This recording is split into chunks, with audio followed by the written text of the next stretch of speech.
Johanna Levesque est plus connue sous le nom de JoJo, auteure-compositrice-interprète, à ne pas confondre avec Jojo Siwa. Si votre esprit est allé là d'abord, alors votre âge se devine aisément. Mais pour ceux d'entre vous qui se souviennent de JoJo, vous la connaissez comme la jolie brune à la voix veloutée, avec des tubes comme Leave, Get Out,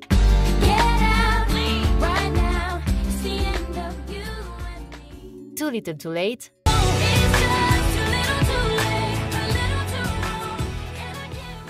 Baby It's You et plus encore.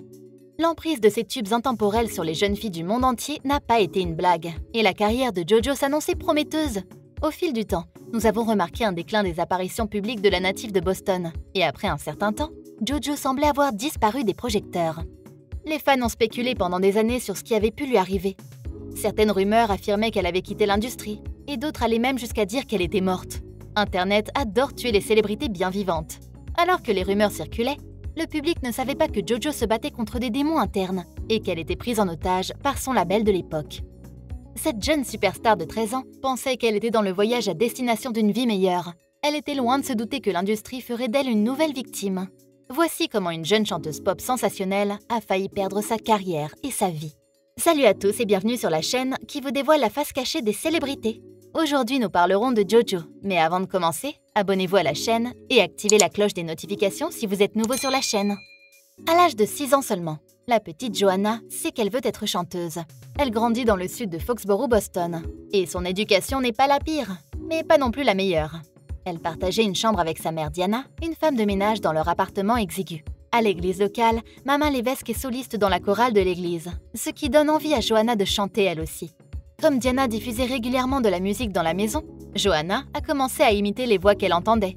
Aretha Franklin, Whitney Houston et d'autres chanteuses à la voix mélancolique étaient en rotation constante. Et Johanna a commencé à fabriquer sa voix pour leur ressembler. Elle a pris goût à chanter en public et s'est mise à chanter à qui voulait bien l'écouter. Un jour, la petite Johanna est tombée sur une publicité dans le journal local de sa ville, The Boston Globe, qui présentait l'émission de télévision Kid Say the Darkness Things. Elle a montré la publicité à sa mère, qui a répondu favorablement à son souhait d'y participer. L'émission l'a tellement aimée qu'ils lui ont demandé, ainsi qu'à sa mère, de revenir dans un prochain épisode. À partir de ce moment-là, JoJo a participé à plusieurs émissions, dont l'une était le concours de chant America's Most Talented Kids. Dans cette émission, JoJo a repris la chanson d'Aretha Franklin, Chain of Fools, et est arrivé deuxième dans la compétition générale. Ce que JoJo et ses parents ne savaient pas, c'est que le producteur de disques Vince Herbert était présent. Il s'est pris d'affection pour JoJo et lui a demandé sa carte de visite. À ce stade, les choses semblaient aller de mieux en mieux pour elle.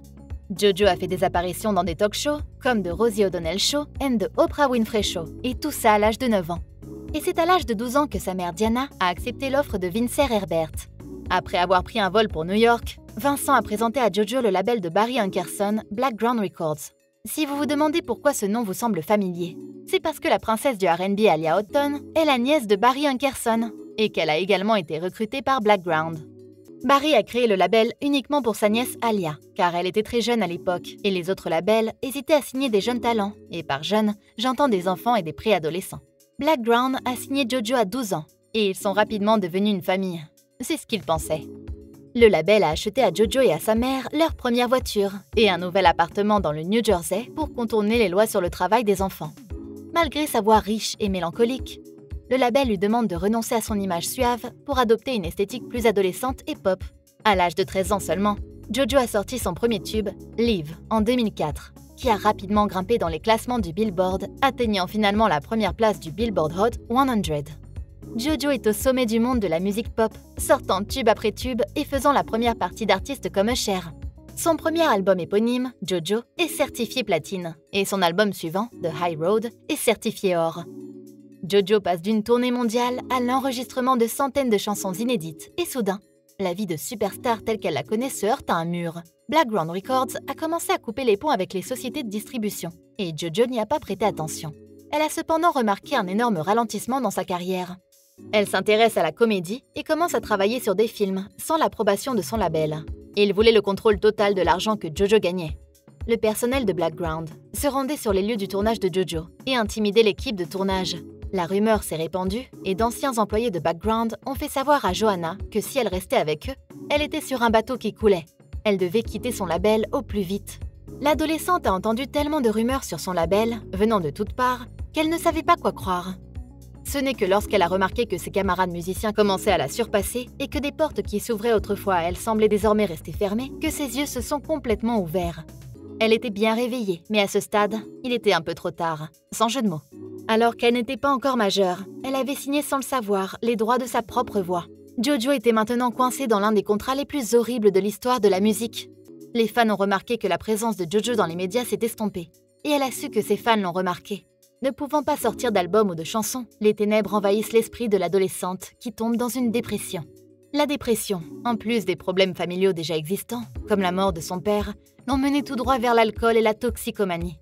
Elle a commencé à faire la fête de manière excessive et à participer à des activités en état d'ébriété. L'alcool et les drogues sont devenus son régime quotidien, et elle a tenté de mettre fin à ses jours à plusieurs reprises. Elle essayait d'échapper à sa réalité en assommant son esprit d'une manière comme une autre. Un parcours que beaucoup dans l'industrie ne connaissent que trop bien. Blackground possédait les droits sur sa voix, son nom et son image. Ne pouvant pas sortir de musique dont elle pourrait tirer profit, elle a trouvé une échappatoire et a commencé à enregistrer des EP et des reprises. Un remix qu'elle a fait de la chanson de Drake, Marvin's Room, est devenu viral en 2011, ce qui l'a ramenée sous les feux de la rampe pendant un certain temps. Elle a même fait quelques tournées pour ses EP, qui l'ont tenue en haleine un petit moment. Les fans étaient enragés quand ils ont découvert ce que la chanteuse de Get Out avait vécu en coulisses, et le mouvement #FreeJojo est né en 2013. Elle était méprisée, mais toujours pas satisfaite, et ne le serait pas tant qu'elle ne serait pas libérée de son label pour de bon. Elle a intenté de multiples procès avec l'aide de ses avocats, mais il ne semblait tomber que dans l'oreille d'un sourd. Un avocat lui a même conseillé de trouver un plan de carrière B, parce que vu la tournure des événements, elle ne ferait plus jamais partie de l'industrie comme avant. Cependant, un autre avocat se penche sur les lois new-yorkaises sur le travail des enfants et découvre que les mineurs ne peuvent pas être maintenus dans des contrats de service personnel pendant plus de 7 ans. À ce moment-là, le contrat avait largement dépassé les 7 ans et un procès a été intenté devant la Cour suprême de l'État de New York le 29 juillet. Blackground a finalement conclu un accord à l'amiable et le combat de Johanna de près de 10 ans a pris fin en 2013. Jojo était libre. Bien qu'elle ait été payée en poussière lors du règlement, elle était néanmoins libre. Avec la rapidité qui s'impose, elle signe chez Atlantic Records en 2014 et commence à enregistrer son 3e album studio. Ça ressemble à une fin heureuse? Faux. Un autre rebondissement l'a rapidement suivi, tel un mauvais sort. Après avoir été éloignée du succès commercial grand public pendant si longtemps, Jojo voulait le mettre dans cet album. Avec l'aide de son directeur artistique de l'époque, Aaron Baychuk, il voulait sortir un album qui l'aiderait à retrouver la célébrité. Après des mois de travail sur ce qui aurait probablement été son meilleur album, Aaron a quitté Atlantic pour une autre société, et le personnel restant a défini une autre vision pour Jojo. Ils lui ont donné l'ultimatum suivant. Soit tu chantes cette chanson, soit tu es viré. Johanna n'avait vraiment pas de chance.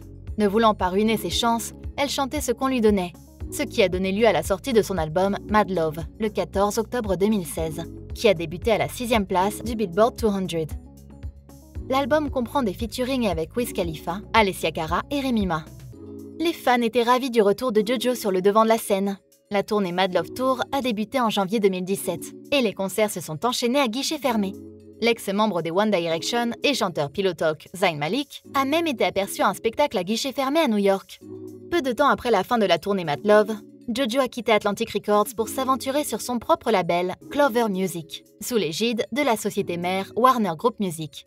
L'une des choses les plus difficiles que j'ai dû faire dans ma carrière a été de quitter la famille Atlantic. C'est une décision que j'ai beaucoup hésité à prendre, mais j'ai senti que je me devais d'atteindre mon but ultime, qui était d'être propriétaire.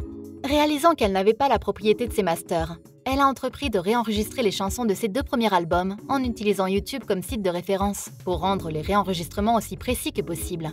Des artistes comme Taylor Swift sont devenus des conseillers d'orientation pour Jojo, lui conseillant de prendre le contrôle de ses masters, puisqu'elle était elle-même dans la même situation avec son manager et dirigeant Scooter Braun, qui avait racheté le label de Taylor et ses masters.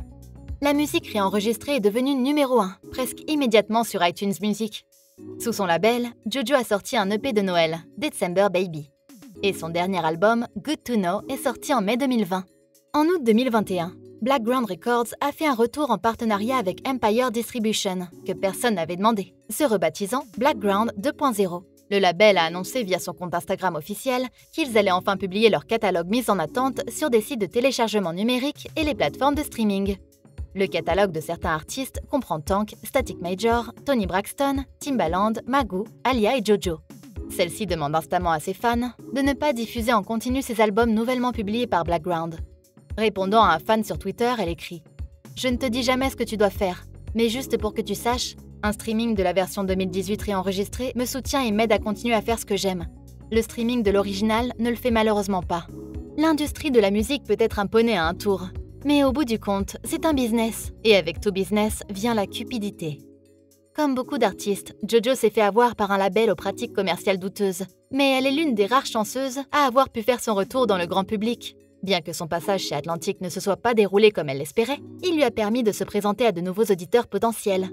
JoJo s'occupe maintenant en se concentrant sur sa musique, son voyage vers l'amour de soi, et a participé au jeu télévisé de la Fox The Masked Singer, où elle a terminé 2e, devenant ainsi la première fan de l'histoire de l'émission à ne pas confondre avec la version coréenne. Cette grande chanteuse ne mérite que le meilleur, et nous sommes heureux de la voir continuer à faire son métier. D'ailleurs, son album Good to Know est génial. Que pensez-vous de la carrière de JoJo? Faites-le nous savoir dans les commentaires. Merci d'avoir regardé la vidéo. N'oubliez pas de la liker et la partager autour de vous. À la prochaine!